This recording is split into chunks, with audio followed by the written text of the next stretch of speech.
Le cercle RH, comme chaque jour, le débat.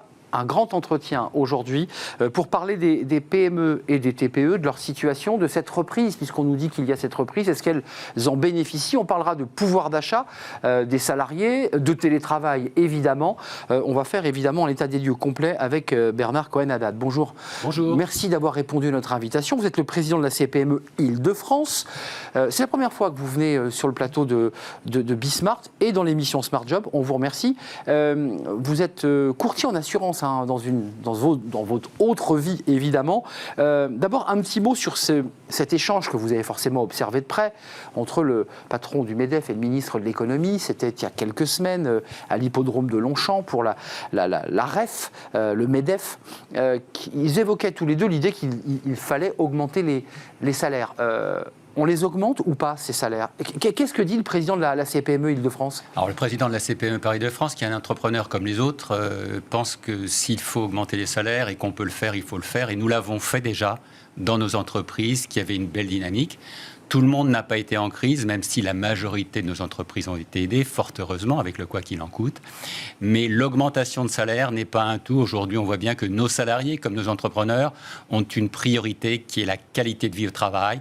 Mieux vivre, mieux travailler, surtout à Paris, en Île-de-France, où vous savez que la vie est difficile, que les mobilités sont compliquées et que pour trouver un logement, ce n'est pas facile. Donc, il y a... Ouais.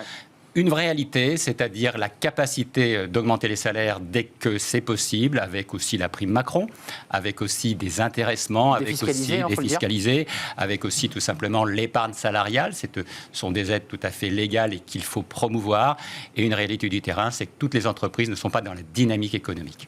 Alors, cette fameuse reprise, je dirais, elles en profitent, les PME, de cette reprise dont le ministre Bruno Le Maire a dit « ça y est, l'économie repart, c'est les 20 glorieuses ». Est-ce que vous avez un regard un peu plus contrasté quand même? J'ai un regard peut-être plus microéconomique. C'est-à-dire que les chiffres macroéconomiques sont excellents, on va mieux faire en matière de PIB, on a une dynamique internationale, il n'y a pas eu une crise des marchés, ni une crise des banques, donc on n'a finalement pas eu la crise de 2009, ni de 2008, donc on est tout simplement dans une dynamique, grâce au quoi qu'il en coûte, grâce au chômage partiel, grâce aussi aux marchés qui se sont tenus, mais sur le terrain, on a quand même des rideaux qui se ferment, on a des problèmes d'embauche, on est là pour en parler, il y a aussi des salariés qui veulent changer de vie, et puis il y a aussi des problèmes de marchés internationaux. Il suffit de voir ce qui se passe avec les sous-marins. Tout n'est pas gagné. C'est pas une PME, les sous-marins. Non, mais ceux qui travaillent, les sous-traitants, ce sont des TPE, PME, et eux, ils vont accuser le coup, et j'allais dire, ils vont l'accuser cash.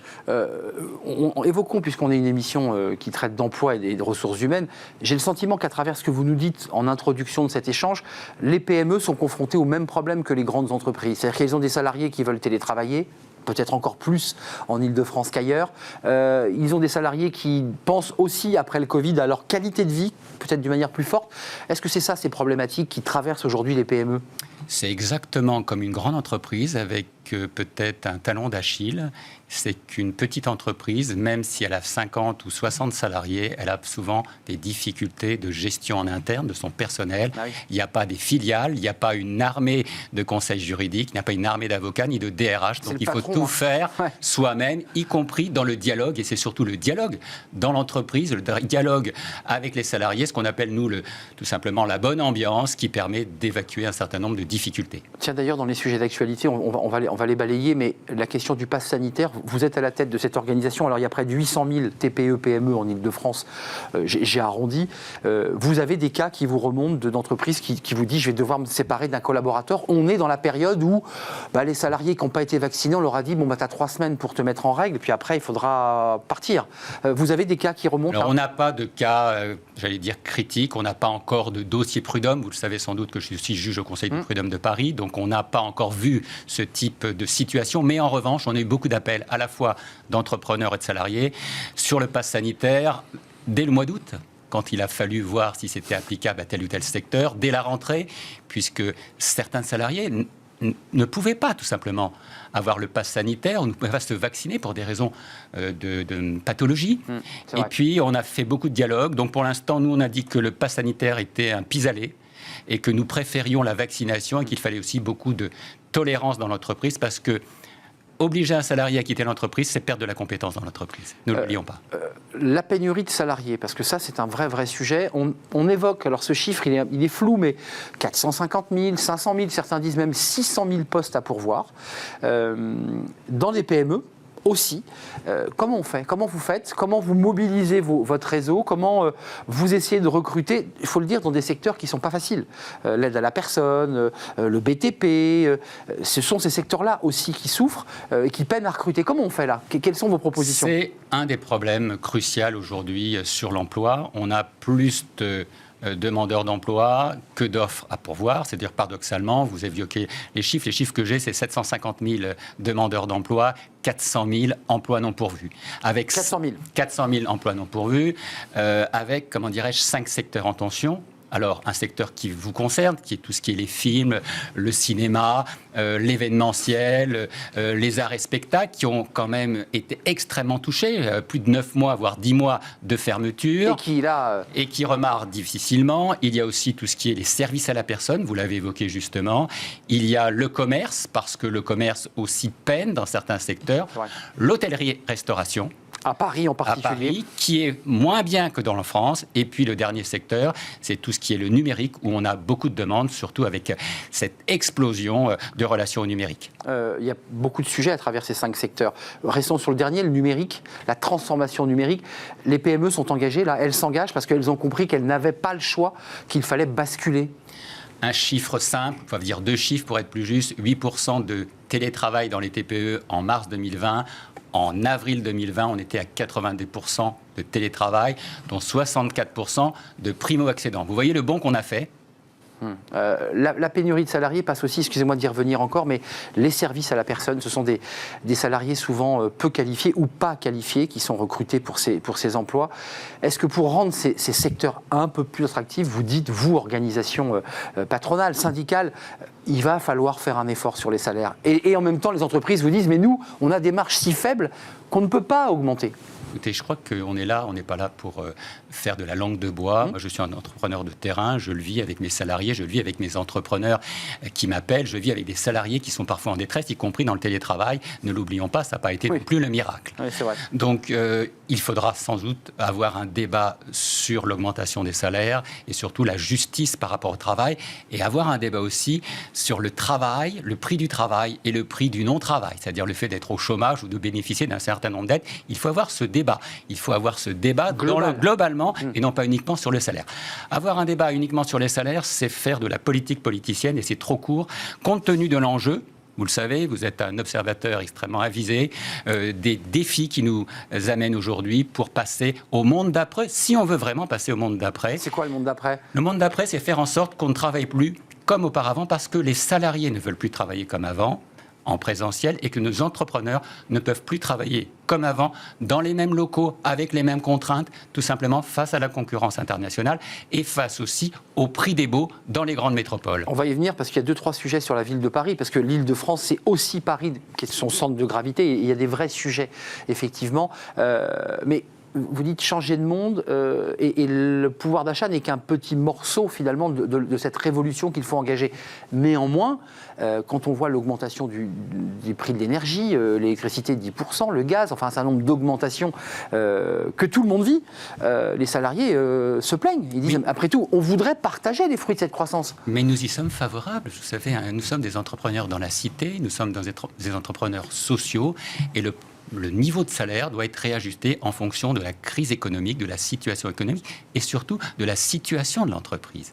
Quand une entreprise peut faire des efforts, elle le fait. Et si demain on peut effectivement défiscaliser les heures supplémentaires, c'est déjà un premier point. Si on peut défiscaliser, travailler plus pour gagner plus, mais c'est pas une mauvaise formule. Ça avait bien marché d'ailleurs. Et ça avait très bien marché, donc il n'y a pas de raison qu'on le fasse plus.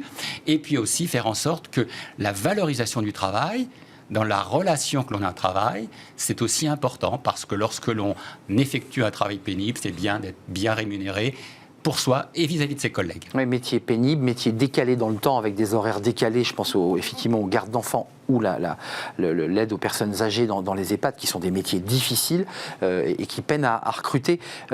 Arrêtons-nous un instant sur cette Île-de-France avec, je le dis, Paris en centre de gravité, parce qu'il se passe plein de choses. Et vous intervenez. Alors, quand j'ai lu votre communiqué, je me dis, mais qu'est-ce que c'est? Comment ça, la CPME intervient sur le stationnement des 2 roues dans la capitale? De quoi elle se mêle? Puis en lisant le communiqué, je me suis dit, ben oui, effectivement, il y a un rapport de mobilité de vos artisans, de tous ceux qui travaillent entre l'Île-de-France et Paris. C'est pour ça que vous avez pris position. Oui, vous savez, on est des entrepreneurs citoyens, on a fait un programme pour les municipales, on a fait un programme pour les régionales, 79 propositions, 15 priorités, et les mobilités font partie des priorités, surtout pour moi qui me balade, entre guillemets, qui me transporte en transport en commun et en 2 roues motorisées. Et c'est vrai, comme beaucoup d'autres, que si aujourd'hui nous n'avons pas cet accès à toutes les mobilités, y compris les mobilités durables, on ne peut pas circuler dans la grande métropole. Tiens, même si ça concerne l'U2P, en tout cas la Chambre des métiers et des artisans, mais la CPME est concernée, les artisans qui aujourd'hui disent, mais nous on voudrait bien rouler propre, on voudrait bien faire des efforts pour la collectivité, mais on n'a aucune aide, on n'est pas accompagné, et ça c'est vrai pour l'entrée dans des grandes villes, et évidemment l'entrée dans Paris. On a des centaines de milliers d'artisans qui rentrent, qui sortent avec des véhicules qui sont parfois des teuf-teuf. Comment on fait là? Qu'est-ce que vous proposez? Alors déjà, nous avons des artisans parmi nos adhérents à la CPME. Nous sommes en campagne sur les chambres de métiers. Excusez-moi de faire un peu ma publicité. C'est les élections, là. Il y a les élections au mois d'octobre, donc on est fiers d'être artisans, je le dis, et que bien entendu, nos entrepreneurs veulent rentrer dans Paris, y compris ceux qui ne sont pas parisiens, ceux qui viennent de l'Essonne, ceux qui viennent des Yvelines. Il y a un vrai problème d'accès à la ville. Et pendant la campagne pour les municipales, nous avons été extrêmement polémiques. Nous avons proposé un péage pour rentrer dans Paris, sauf pour les professionnels. Nous pensons qu'il vaut mieux payer que ne perdre des chantiers. Nous voulons payer, mais pouvoir travailler. Donc les professionnels paieraient quand même? Paieraient, mais un forfait. Forfait, on est Parce qu'aujourd'hui, que nous disent nos professionnels de Paris et surtout de l'Île-de-France? On ne vient plus faire de dépannage, on ne vient plus faire de chantier à Paris. Parce qu'avant, on en faisait 2, 3, 4 dans la journée, s'il s'agissait d'interventions rapides. Aujourd'hui, on peut en faire qu'une et on perd 2 heures, 3 heures pour venir à Paris. Et donc la rentabilité n'est pas là, sans compter que parfois on se fait retirer son véhicule quand on est mal garé, ce qui peut arriver, et ce qui est normal si on est mal garé. Ceci étant, il y avait un vrai problème de mobilité, il y avait un problème de débat, et il y a surtout un problème de mobilité durable en Île-de-France, et des aides, puisque vous évoquez les aides, qui ne sont pas suffisantes, même s'il faut le reconnaître, le Conseil régional fait beaucoup. Resserrons un peu plus encore la caméra. Il y a votre volonté de taper du poing sur la table sur le stationnement des 2 roues. Il y a effectivement les véhicules propres et une taxe péage forfaitée. Est-ce que la situation de Paris est un peu différente de l'Île-de-France? Parce que quand on fait des moyennes, c'est compliqué. Quand on prend tous les départements d'Île-de-France et qu'on fait une moyenne, on ne se rend pas compte de la situation de Paris. On voit des hôtels qui sont en très grande difficulté. On voit certains restaurateurs qui ont eu de grandes difficultés parce qu'ils n'avaient pas de terrasse. Quelle est la situation particulière pour Paris? Puis on parlera évidemment des zones à faible émission qui sont une autre source d'inquiétude pour la CPME. Paris, c'est la ville lumière. C'était la ville lumière. Ça reste la ville lumière. Vous allez n'importe où dans le monde, tout le monde connaît Paris ou a entendu parler de Paris, y compris en matière de l'emploi. Paris draine 30% de l'emploi en Île-de-France, ce n'est pas rien. C'est 1/3 des emplois aujourd'hui. Ça n'a pas bougé avec la crise Covid? Ça n'a pas bougé. Ce qui a bougé, c'est les commerces. On avait 63 000 commerces actifs à Paris. Je vous rappelle que pendant le mois de mars 2020, avril, mai, on en a fermé 42 500 et qu'aujourd'hui, il y a encore des rideaux qui tombent, tout simplement, et des rues qui sont mortes. C'est ça la réalité parisienne. Malgré, il faut être juste, même si nous n'avons pas toujours été d'accord, une action extrêmement forte de la ville de Paris pour redynamiser des quartiers. Mais ça doit se faire dans le dialogue, la transparence et la durée. Il y a les restaurateurs, il y a les hôteliers, et puis il y a cette zone à faible émission. Alors c'est un peu compliqué pour celui qui habite dans le Cantal ou l'entrepreneur qui nous regarde du sud de la France, mais Paris, il y aura des zones à faible émission. Ça veut dire que ce seront des zones où les véhicules critères 3 et 4 ne pourront pas entrer dans ces espaces. Quelle est votre réaction? Parce que sur ces sujets-là, tout le monde dit, mais après tout, c'est logique. Si on ne veut plus avoir de pollution atmosphérique, il ne faut pas faire rentrer des voitures qui polluent. Sauf que ce n'est pas si simple, notamment pour les artisans, pour ceux qui travaillent. C'est simple pour personne, pour tous ceux qui travaillent, bien entendu pour les artisans, bien entendu pour les entreprises du bâtiment, bien entendu pour ceux qui ont des poids beaucoup plus lourds, c'est-à-dire des camions ou des tracteurs. Quand je dis des tracteurs, c'est des véhicules qui peuvent tracter, y compris pour ceux qui travaillent dans l'agriculture. Ce sont aussi des entreprises. Ne l'oublions pas, l'agriculture est extrêmement forte en Île-de-France. France. On ne le dit pas assez. On n'en parle pas assez, C'est malheureusement, vrai. et pourtant c'est important, surtout dans ce contexte d'autonomie stratégique auquel nous pensons les uns et les autres. C'est une vraie problématique. Nous demandons de l'accompagnement, nous demandons des délais. Il n'est pas normal qu'un véhicule qui a subi un contrôle technique, qui fonctionne bien, ne puisse pas rentrer, voire qu'il puisse rentrer que le dimanche. Et on voit bien des entrepreneurs qui aujourd'hui font des transmutations, des déplacements uniquement le dimanche pour déplacer des machines, déplacer des grues, déplacer un certain nombre de matériel. Il y a des chantiers à Paris. Des chantiers à Paris. Bah oui. Et ça, ce n'est pas acceptable parce que c'est des heures supplémentaires. Ce débat, on doit le voir. Dans une optique aussi de développement durable, nous sommes des entrepreneurs responsables pour l'économie circulaire, pour une meilleure qualité de vie et de l'air à Paris. Ça, pour nous, ça ne fait pas défaut, mais il faut aider les entreprises et les entrepreneurs à se doter de matériel propre. Aujourd'hui, il y en a beaucoup plus qu'avant, y compris des véhicules de grande capacité. Oui. C'est-à-dire qu'avant, on manquait de camions, il faut le dire. Et disons-le, l'électrique n'est pas la seule solution. Il y a l'hydrogène qui arrive. Il y a l'hydrogène. Et probablement que l'hydrogène, pour des grosses constantes, ça sera probablement l'énergie d'avenir pour les camions notamment, peut-être moins pour les voitures. Je pense qu'on aura un mix dans les villes. Deux sujets pour terminer notre échange qui est très riche. La fin des aides et le remboursement des PGE. Et puis on parlera de l'emploi des jeunes, parce que les jeunes, c'est intéressant. Nous sommes partenaires d'un jeune, une solution. Et c'est intéressant de voir aussi comment les PME s'implémentent justement et accompagnent ces embauches. Sur la fin des aides et le remboursement PGE. Est-ce que vous avez des entrepreneurs qui vous disent « Bah oui, la reprise, elle est là, c'est vrai que mon carnet de commande, il est reparti dans mon secteur, mais je vais avoir des remboursements mars, avril 2022 et je vais pas pouvoir m'en sortir ». Est-ce que ça remonte chez vous ? Oui, ça remonte et vous savez que j'ai demandé dès le mois de février, dans un article des Échos, un effacement de la dette. Vous êtes sur l'effacement de la dette. Sur l'effacement pour une partie des TPME. Et la région a répondu, Valérie Pécresse a répondu à travers l'effacement de la dette des prêts résilience pour les TPME. Prêts résilience. C'est un bon point et c'est important. Concernant les PGE, pour ne pas être trop long, on estime à 8 à 10 milliards les entreprises qui pourront défaillir sur les PGE. Je parle au niveau national, vous n'êtes pas et sur non l'île de pas France, oui. francilien, mais c'est important de le dire. Et les PGE n'ont pas été les plus développés en Île-de-France, paradoxalement. La région Île-de-France est mezzo voce sur les PGE. Néanmoins, il y a des entreprises qui risquent d'avoir des difficultés. Il faudra voir si on ne peut pas les accompagner à travers d'autres dispositifs. Vous savez que le quoi qu'il en coûte a une fin. Néanmoins, quelques jours. Oui, mais néanmoins, il y a un nouveau dispositif qui a été mis en place. Il faudra voir au cas par cas. Vous avez évoqué un secteur qui est extrêmement en crise, dont on parle peu.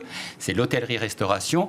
On a perdu 15 milliards d'euros de chiffre d'affaires en matière de tourisme en Île-de-France. Il faut récupérer cela le plus vite possible et donc accompagner notamment ces secteurs de l'hôtellerie-restauration, mais aussi de l'aéronautique, mais aussi de l'automobile. Je passe aux sous-traitants. Oui, c'est un vrai défi. Quelles sont les relations que vous avez avec le gouvernement ? Parce que vous avez des échanges formels et informels avec Alain Griset, avec Bruno Le Maire. Vous maintenez l'idée qu'il faut effacer cette dette PGE. Vous maintenez cet argument-là parce qu'eux, aujourd'hui, sont quand même sur la ligne de on peut repousser, on peut aménager les remboursements, on peut aménager les durées de remboursement, puisque c'est plutôt une des pistes évoquées, mais pas d'effacer la dette. Vous savez, pour les entreprises qui ont un enjeu sociétal, les entreprises qui ont une utilité citoyenne, je crois que ce serait un geste de solidarité fort d'effacer de la dette. On l'a vu que la région Île-de-France a pu le faire et que d'autres régions pensent le faire puisque nous avons été contactés. Moi, je suis confiant sur le dialogue dans la région avec l'État, avec le préfet Marc Guillaume qui est arrivé il y a quelques mois et qui fait un travail exceptionnel. Haut fonctionnaire qui a pris la suite de Michel Cadot qui faisait aussi un travail exceptionnel de dialogue avec les TPE-PME. Vous savez, souvent les TPE-PME, elles sont au bout du bout. On n'est pas les premiers interlocuteurs, même si on est les premiers sur le terrain. Depuis quelques mois, depuis quelques années, les enfants pauvres, vous voulez dire un peu les enfants pauvres. Oui, moi j'appelle la dernière roue du carrosse pour dire les choses clairement. Ceci étant, les choses évoluent et dans le bon sens. L'emploi des jeunes, puisqu'on a parlé des pénuries, il y a un débat parce que c'est une question intéressante. Vous savez, cette génération qu'on appelle la génération Covid, c'est-à-dire qu'ils ont étudié en distanciel, ils ont passé leur diplôme en distanciel, et puis là, ils se retrouvent aujourd'hui sur le marché du travail, et on voit que c'est pas si simple malgré la reprise. Comment vous souhaitez, vous aussi, vous engager, TPE, PME, votre organisation, pour permettre à ces jeunes de trouver leur premier emploi ? Pour moi, c'est la grande injustice. La génération Covid, c'est la génération malchance. Au mois de février, j'ai rendu un rapport sur l'égalité et la citoyenneté des jeunes et des jeunesses en Île-de-France. On voit bien que les jeunes sont exclus de l'emploi, ils sont exclus du logement, ils sont exclus de la santé ils sont exclus de la culture. Et aujourd'hui, nous attendons bien entendu un aggiornamento sur les jeunes et l'emploi. Et nous sommes prêts, à travers Un jeune, une solution. Nous sommes partenaires ensemble sur ce défi. Ça fonctionne bien ? Et ça fonctionne bien sur le plan 1000 jeunes, sur la capacité d'intégrer de la formation, sur l'apprentissage, sur les alternants, à faire en sorte que les jeunes intègrent le monde de l'entreprise, y compris, j'allais dire, en reprise d'entreprise. Un chiffre peut-être pour terminer. Les reprises, oui. 63% des jeunes ont une belle image des TPE-PME. Dès qu'ils ont terminé leurs études, seulement 40% envisagent de travailler dans une TPE-PME. On voit bien la différence. Ceci étant, dans les TPE-PME, on ne travaille pas en silo, on a une capacité de se réaliser. Mais justement, tiens, pour clore et terminer, c'est l'attractivité des TPE-PME. On a beaucoup d'entreprises qui viennent sur ce plateau, qui sont des dirigeants de PME, souvent de très belles entreprises, qui nous disent, nous, on ne peut pas lutter, on n'a pas la marque employeur qui va bien, on n'a pas l'attractivité qui va bien, et les talents, ils ne vont pas forcément chez nous. Ça, c'est une réflexion, parce que pour que ces TPE, PME continuent à vivre et à créer de la richesse, il faut qu'elles puissent attirer. Comment ? Vous avez la baguette magique de la CPME, comment on fait ? J'aimerais bien avoir cette baguette magique, mais c'est vrai que la marque employeur TPE, PME est extrêmement importante, surtout en Ile-de-France. Mais moi, je suis assez serein et voire assez positif. Je vois de plus en plus de jeunes, diplômés ou non diplômés, qui veulent faire du business et qui créent eux-mêmes leurs projets, leur entreprise. Et on est là pour les accompagner au quotidien. Nous le faisons à travers notre cellule d'accompagnement, y compris avec les aides de l'État, y compris avec les aides de les régions et parfois le soutien de la ville de Paris. C'est important de le faire, revitaliser nos centres-villes et puis faire en sorte que si on ne trouve pas un boulot, si on a envie de créer son projet entrepreneurial, on puisse le faire dans le respect tout simplement de son environnement et aussi de l'accompagnement. Il faut aider ces jeunes, c'est notre priorité. Avant de nous quitter, vous avez le sentiment, vous qui dirigez l'Île-de-France, dont Paris, que Paris peut encore rester une ville attractive en matière de TPE et de PME, ou est-ce que Paris est en train de se vider tant de ses habitants que de ses entreprises, parce que d'un côté les loyers sont trop élevés, que les baux commerciaux ont explosé, et qu'après tout certains entrepreneurs disent avec le numérique je peux aller travailler au vert, au fin fond de l'Essonne, et je serais peut-être tout aussi bien, et je pourrais peut-être même créer de l'emploi. Non ? Est-ce que vous avez quand même cette perception-là sociologique ? Bien entendu, Paris ne doit pas être une ville musée, Paris ne doit pas être une ville morte, l'industrie propre doit revenir dans Paris, et nos commerces, petits, moyens et grands, doivent pouvoir trouver une belle, complémentarité dans la ville, y compris dans les quartiers politiques de la ville, ceux qui sont les plus délaissés, à l'est, au nord, où malheureusement on parle que des problèmes sociaux ou des problèmes sanitaires. Il y a aujourd'hui un vrai défi pour repeupler commercialement, y compris veiller à ce que nos salariés restent dans la ville. Rester dans la ville et effectivement revitaliser les zones, les quartiers, pour que cette jeunesse puisse aussi trouver un débouché à sa vie. Oui, c'est ce que j'appelle la proximité augmentée. Faire en sorte qu'on travaille proche de son domicile et qu'il y ait une capacité de se loger proche de son travail.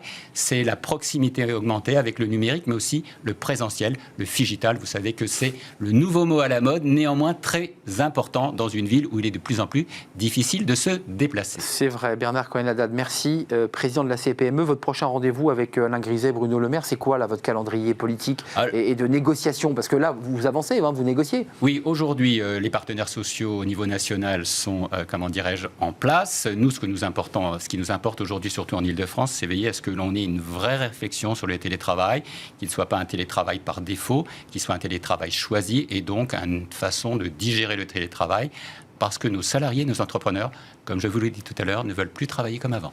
Merci Bernard Cohen-Haddad d'être venu sur notre plateau, c'est un vrai plaisir. J'espère que vous reviendrez évidemment sur le plateau de Smart Job et dans l'émission Smart Job. Tout de suite, c'est Fenêtres sur l'emploi, on s'intéresse à la tech, on ne va pas être dépaysé évidemment. On accueille Christian Joret, cofondateur de Jobatome, pour avoir des développeurs à portée de main opérationnels, c'est un vrai sujet et on l'accueille.